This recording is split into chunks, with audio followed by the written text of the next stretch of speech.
जहाँ तक कश्मीर की बात है, कश्मीर आवाम की जो राय है वो अक़वाम मुत्तहिदा के करारदाद के मुताबिक उन्होंने आपने वोट ऑफ कॉन्फिडेंस के थ्रू मतलब फ्रीडम आपने देनी है। वो ये नहीं चाहते कि हमने इंडिया के साथ जाना है या हम पाकिस्तान के, ये फैसला ना पाकिस्तान कर सकते हैं ना इंडिया कर सकते हैं, ये वहाँ के लोगों ने करना है। हमने किसके साथ जाना है या हमने एक इंडिपेंडेंस के आप कश्मीरियों को अपने हक खुद रियायत दे दे, आप उन्हें ये हक दे दे उन्होंने आपके साथ जाना है या नहीं, उन्होंने पाकिस्तान के साथ जाना, आप नहीं दे रहे, इसका मतलब आप जुल्म कर रहे हैं। जब जुल्म आप कर रहे हैं तो मतलब आप दहशतगर्द हैं।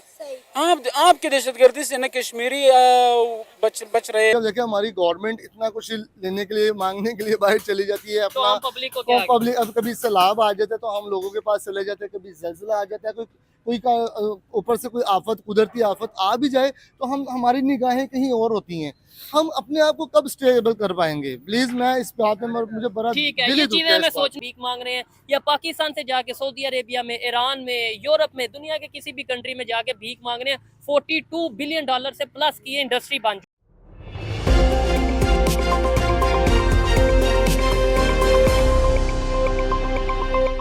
पाकिस्तान की बैगर इंडस्ट्री 42 बिलियंस की है, यानी पूरी दुनिया में पाकिस्तान भीख मांग रहा है। मगर जब हमारे विदेश मंत्री एस जयशंकर कश्मीर के मुद्दे पर पाकिस्तान को हिदायत देते हैं, हाल ही में उन्होंने कहा कि पाकिस्तान से अब कोई बातचीत नहीं होगी, मगर दुनिया भर में शर्मसार होने के बाद भी पाकिस्तान भारत को आंख दिखा रहा है। देखिए कैसे गरीब में भी ये पाकिस्तानी जो हैं इनकी अकड़ कम नहीं हो रही। इंडिया के foreign minister doctor S Jaishankar ने पाकिस्तान को खरी खरी सुना दी है। उन्होंने कहा अब वो दौर ख़त्म हो चुका है कि पाकिस्तान दहशतगर्दी करता रहे और इंडिया उनके साथ बातचीत करे। उन्होंने कहा अब ऐसा हरगिज़ नहीं होगा। सेकेंडली उन्होंने बोला कि हमने जम्मू कश्मीर से आर्टिकल 370 हटाकर कश्मीर का किस्सा ही ख़त्म कर दिया, लिहाजा पाकिस्तान हमें जम्मू कश्मीर पर, मकबूजा कश्मीर पर धमकियाँ नहीं दे सकता, ब्लैकमेल नहीं कर सकता। उन्होंने एक और बात की, उन्होंने कहा कि अगर पाकिस्तान अब कुछ करेगा तो इंडिया उसका मुंह तोड़ जवाब देगा, इंडिया इस बार चुप नहीं बैठेगा। क्या कहना चाहेंगे आप डॉक्टर एस जयशंकर की स्टेटमेंट पर? जी, ये स्टेटमेंट पहले भी आ चुके हैं, इनके ऐसे बहुत सारे आ चुके हैं, लेकिन जहाँ तक कश्मीर की बात है, कश्मीर आवाम की जो राय है वो अक़वाम मुत्तहिदा के करारदाद के मुताबिक उन्होंने आपने वोट ऑफ कॉन्फिडेंस के थ्रू मतलब फ्रीडम आपने देनी है। वो ये नहीं चाहते कि हमने इंडिया के साथ जाना है या हम पाकिस्तान के, ये फैसला ना पाकिस्तान कर सकते हैं ना इंडिया कर सकते हैं, ये वहाँ के लोगों ने करना है। हमने किसके साथ जाना है या हमने एक इंडिपेंडेंट स्टेट बनना है। तो जो धमकी उन्होंने दी है पाकिस्तान को दहशतगर्दी के थ्रू, ये दहशतगर्दी के ज़मरे में आती ही नहीं है। ये पाकिस्तानों की अखलाकी एक हिमायत कर रहे हैं, इनके साथ हम एक जेती करते हैं। दुनिया जहाँ में भी ऐसे स्टेट है, लोग मुख्तलिफ ममालिक उनके साथ इस चीज़ पे उन्हें सपोर्ट करते हैं। जहाँ दहशतगर्दी की वो बात करते हैं तो उनके दहशतगर्दी से हम समझते हैं हम खुद महफूज नहीं है, क्योंकि वो जो कर रहे हैं आजकल पाकिस्तान के जो हालात, सबसे हालात तो यहाँ के ख़राब है। सबसे पहले जो दहशतगर्दी का सामना करे वो पाकिस्तानी कर रहे हैं ना, रोज़ वहाँ पे कुछ सब कुछ हो रहा है, तो इसका मतलब है हम आपकी दहशतगर्दी के से महफूज नहीं है। लेकिन ये जो उन्हें हम जवाब देंगे, ये जवाब भी हम दे चुके हैं, इससे पहले भी उन्होंने किया है, लेकिन हम इसके मुकम्मल तौर पर जवाब भी दे चुके हैं। इसको इस चीज़ से मुतमईन भी कर सकते कि हम जो अपनी दिफा की खातिर हम किसी चीज़ से कम्प्रोमाइज़ नहीं करते। मुमकिन है हमारे अंदर के हालात ऐसा ना हो, मुमकिन है हमारे अपने अंदर वो इख्तलाफात वो करके होते हैं, लेकिन जहाँ तक दूसरे ममालिक की बात आती है, जहाँ तक वो हमें दहशतगर्दी के ज़मरे में लेके आते, वो हम अपने मतलब सब कुछ रखते, इख्तियार रखते, उन्हें जवाब, मुँह तोड़ जवाब, जो बिस्मिल्लाह करे वो बिस्मिल्लाह करे, हम जवाब के लिए तैयार रेडी बैठे हैं। ये मामला कब तक इस तरह चलते रहेंगे? हम कुछ करेंगे तो इंडिया जवाब देगा, इंडिया कुछ करेगा तो पाकिस्तान जवाब देगा। आपको लगता है कि 21वीं सदी चल रही है, 2024 चल रहा है, अगर यही सब कुछ होता रहा तो पाकिस्तान पे तरक्की कैसे करेगा? इंडिया तो तरक्की कर गया, दुनिया की 5वीं बड़ी इकॉनमी बन गया, उनका IT का निज़ाम देखें, उनका एजुकेशन साइंस का निज़ाम देखें, वो दुनिया के हर ममालिक के साथ ट्रेड कर रहे हैं, अच्छे ताल्लुकात बना कर रखे हुए हैं, लेकिन नुकसान तो इसमें फिर पाकिस्तान का है ना, इंडिया को तो कोई नुकसान नहीं है। देखिए, हमने कभी इस चीज़ का दावा नहीं किया कि हम जंग की तरफ जाएंगे या हमने वॉर की तरफ जाना है या हमारे इनके साथ ताल्लुकात ठीक नहीं होने। हमने बार बार हर पाकिस्तानी, हर जो भी पाकिस्तानी के हुक्म है, उन्होंने बार बार उन्हें ऑफ़र किया है कि मामलात को सुलझाए, हम आपस में बैठे, कब तक ये चलेगी, लेकिन उनकी तरफ से रिस्पांस सही नहीं आ रहा है। चलो वो ये चाहते हैं तो इसका मतलब है वो खुद दहशतगर्दी का परवान चढ़ा रहे हैं। जो आप बात कर रहे हैं IT वगैरह, वो तो हमारे अंदरूनी मामलात है, हम किस चीज़ में लगे हुए हैं, दुनिया किस चीज़ में लगे, वो हमें फिर ये सोचना चाहिए कि हमें अपने अंदरूनी मामलात को ठीक करने, ये जो इंडिया के बड़के मारने, ये तो हमने देखे हैं। हमने इनके साथ 65 की जंग भी लड़ी, हमने 71 में भी लड़ी, हमने जहाँ तक भी जो बात हुई है हम उनको अपने हैसियत और असलियत दिखा चुके हैं। लेकिन अब वो जो उन्हें सियासी नारा लगाया हुआ है वो इस चीज़ को बायकाट कर रहे हैं। चलो मैं ये मान लेता हूँ इंडिया किसके थ्रू, इंडिया इंडिपेंडेंट नहीं है, मैं मुमकिन है वो आईटी में आगे हैं, तरक्की में आगे हैं, लेकिन वो जो अमेरिका जो इसको कहेगा उसके कहने पे करेगा, जो इसराइल कहेगा उसके कहने पे करेगा। अगर वो इंडिपेंडेंट है तो वो आके मुज़ाकरात पे बैठ जाए, मुज़ाकरात करे। वो इंडिपेंडेंट इसलिए भी नहीं है, जब अक़वाम मुत्तहिदा उसको कोई वो देते हैं कि आप कश्मीरियों को अपने हक खुद रियायत दे दे, आप उन्हें ये हक दे दे, उन्होंने आपके साथ जाना है या नहीं, उन्होंने पाकिस्तान के साथ जाना, आप नहीं दे रहे, इसका मतलब है आप जुल्म कर रहे हैं। जब जुल्म आप कर रहे हैं तो मतलब है आप दहशतगर्द हैं। आपकी दहशतगर्दी से न कश्मीरी बच रहे न हम बच रहे।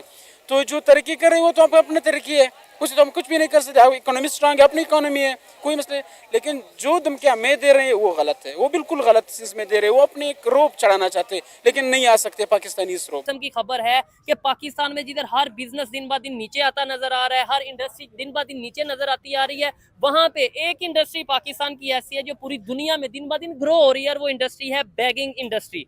जी हाँ, ये मजाक की बात नहीं है, बिल्कुल सीरियसली बात कर रहा हूँ। $42 बिलियन की पाकिस्तान के जो बैगर्स हैं उनकी इंडस्ट्री पूरी दुनिया में, चाहे वो पाकिस्तान में भीख मांग रहे हैं या पाकिस्तान से जाके सऊदी अरेबिया में, ईरान में, यूरोप में, दुनिया के किसी भी कंट्री में जाके भीख मांग रहे हैं। $42 बिलियन से प्लस की ये इंडस्ट्री बन चुकी है। इसी वाले से पाकिस्तानी पब्लिक से बात करेंगे, क्या वजह समझते हैं कि इस टाइम पाकिस्तान की जो पहचान पूरी दुनिया में बन रही है बेकारी के तौर पे, क्या उससे हम कैसा फील करते हैं और इसे बेहतर कैसे किया जा सकता है? अस्सलाम वालेकुम, कैसे हैं गोल्डन भाई? ठीक है, मुझे ये बताएं, ये सुन के कैसा लगा आपको? शर्म थोड़ा या इंसल्ट फील हुई कि यार? सबसे पहले तो हम पाकिस्तानी हैं, हमें इस चीज़ की इंसल्ट बहुत ज़बरदस्त किस्म की फीलिंग आ रही है मुझे, जब आपने ये $42 बिलियन का जब कहा है पूरी दुनिया में।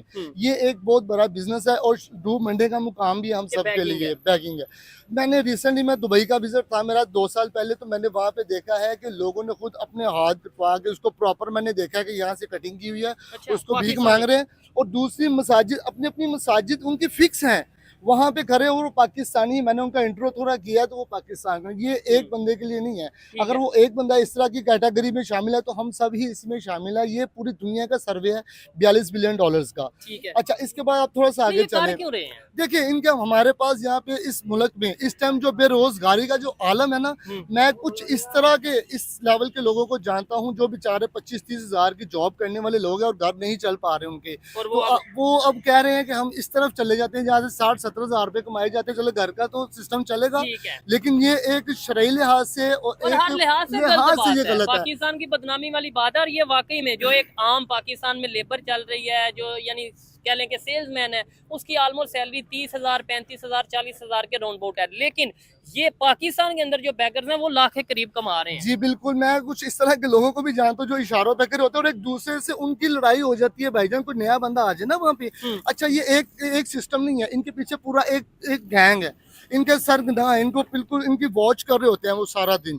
और ये मैंने खुद इस चीज को देखा है कि जो लोग आते हैं हर थर्सडे को बहुत ज्यादा लोग होते हैं, लेकिन रेगुलर ही लोग बहुत आ रहे हैं। आप क्या कहना चाहेंगे इस हवाले से भाईजान? क्या समझते हैं पाकिस्तान के इस टाइम जो मौजूदा सूरत हाल है, महंगाई को लेके, हमारे जो पुलिस के अदारे हैं या ओवरऑल जो यहाँ पे सिस्टम चल रहा है, क्यों नहीं कंट्रोल करता नजर आ रहा? बेकारियों को क्यों नहीं पकड़ते?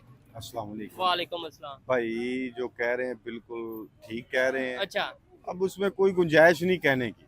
यकीन करें, अब तो बिल्कुल ना परेशानी है, इसके अच्छा, अलावा कुछ भी नहीं है। ठीक है। अच्छा गोल्डन भाई, एक और चीज़ है कि पाकिस्तान पे बहुत से लोग, पाकिस्तानी जो नौजवान है खास तौर पे, वो सोशल मीडिया के थ्रू, इंटरनेट के थ्रू बहुत से पैसे अर्न करते थे, फ्रीलांसिंग करते थे, अपना कोई ना कोई असाइनमेंट करते थे। यूट्यूबर्स हैं, सोशल मीडिया के लोग हैं, लेकिन अब इंटरनेट की स्पीड इतनी स्लो या डिस्टर्ब हो चुकी है कि वो भी नुकसान। तो फिर लोग तो सोचेंगे यार कुछ ना कुछ तो। बिल्कुल जाहिर है, अब ये जो पढ़े लिखे नौजवान है, जितनी भी हमारी इंडस्ट्री पढ़ी लिखी है, अब उनको मेन काम है हमारा 4G और 5G की तरफ जाने की बजाय हम लोग इसको पीछे लेके आ रहे हैं। आप दुनिया में कहीं भी चले जाएं, आप बिल्कुल 7 जो ममालिक है हमारे, आप इंडिया की मैं यहाँ पे तारीफ करना चाहूंगा, उन्होंने 5G की तरफ चले गए हैं। उन्होंने कश्मीर जैसी जगह पे, कश्मीर हालांकि उनका समझ लें कि एक हिस्सा है और बाज़ दफ़ा कहते हैं कि नहीं भी है, लेकिन वहाँ पे इलेक्शन भी करवाए उन्होंने और वहाँ पे 4G के बाद 5G की तरफ चले गए हैं वहाँ पे।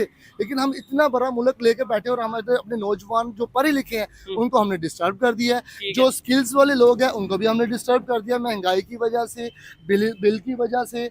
वो लोग कहाँ गए जिसके 3 बच्चे हैं, उनका रेंट का घर है, आप मुझे बता दें वो 60,000 अगर 60,000 में भी कमाते हैं तो उसका बजट भाई नहीं बन पा रहा। अच्छा, पहले तो जाहिर बात है एज ए पाकिस्तानी हर पाकिस्तानी ये नारा लगाता है पाकिस्तान जिंदाबाद। अब ये लेकिन- नारा नहीं लग रहा, अब अच्छा। इसके ऑपोजिट जा रहा है, क्या? पाकिस्तान से जिंदाबाद, ये इसको इस तरफ लेके जा रहे हैं। अभी रिसेंटली इंडिपेंडेंस डे पे भी मैंने देखा है कुछ लोगों को मना करते भी थे, मैंने खुद भी मना किया, लेकिन उनके मुंह के अल्फाज से क्या? भाईजान कि मैं पाकिस्तान जिंदाबाद कह रहे हैं लोग, लेकिन वो कह रहे हैं पाकिस्तान से जिंदाबाद। रिसेंटली आज मैंने एक और चीज देखी है, क्या? पासपोर्ट की इतनी लंबी लाइन मैंने देखी है, कि वीजे नहीं मिल रहे। इतनी लंबी लाइन देखी है, और वो पासपोर्ट बनवाने के लिए इतनी लंबी लाइन है, और आप अंदाजा करें जब पासपोर्ट बन के आएगा।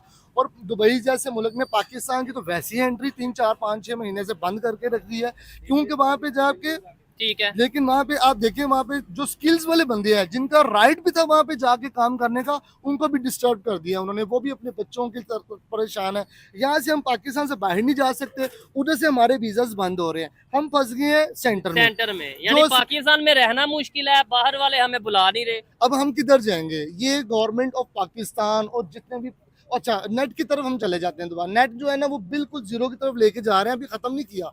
ये एक बहुत बड़ी एक खामी मैं कहूंगा इस टाइम हमारे, इसको बेहतर करने की बजाय इसको खत्म करने की तरफ लेके